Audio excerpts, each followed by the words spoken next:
These anterior and posterior rootlets will fuse together like this, and this here form the anterior root and posterior root. Okay, so this, for example, all of this posterior root. The anterior and posterior roots will combine, and then they will form the spinal nerve. Okay, the spinal nerve.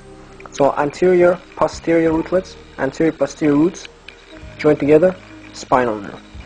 The posterior root has like a little expansion here, like a little spherical shape here. That's called the posterior root ganglion. Posterior root ganglion.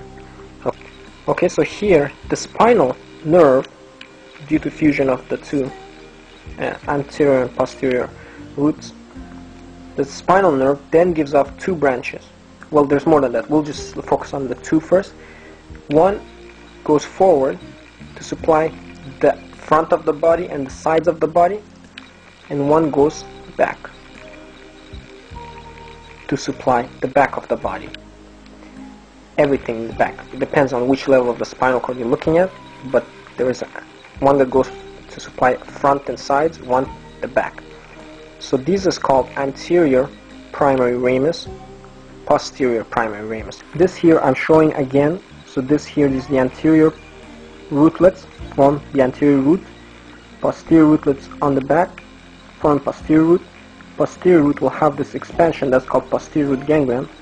Anterior and posterior roots combine to form the spinal nerve, and the spinal nerve will give a branch that goes back, the posterior primary ramus, and front, forward, anteriorly, anterior primary ramus. Here you can see the denticulate ligament. The denticulate ligament is found between anterior rootlets or anterior root and posterior rootlets, posterior root. Okay, between them. It is also found between within spinal nerves that vertically, so like this. Okay, so it's not only found between anterior and posterior roots, it's also found separate between the entire spinal nerve here and the adjacent spinal nerve. I hope you understand what I'm trying to show you here.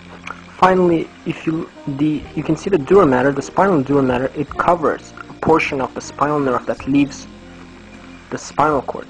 So this portion, for example, the spinal root ganglion and the anterior posterior roots, they're covered by dura mater. And then dura mater stops and the nerve goes out alone, out of the vertebral bone and to the rest of the body. The dura mater does not follow it beyond that. It stays within that vertebral body and just a little bit outside of it perhaps. But then the dura mater will stop, and you will have the anterior primary ramus and posterior primary ramus continuing without the dura mater covering them. Okay. Finally, I just want to tell you one more thing about the spinal cord. So this is the foramen magnum, separating medulla from spinal cord. The spinal cord has two expansions. See here, there's an expansion, and there's an expansion along the bottom before it ends as the conus medullaris. This expansion is called the cervical expansion because it's in the cervical region, and this is called lumbar expansion because it's in the lumbar region. And of course, the conus medullaris is at the level of L1.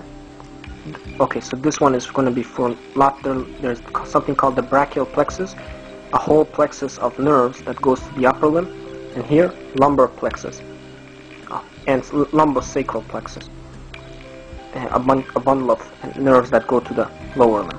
Okay, so that's why there are those two extensions.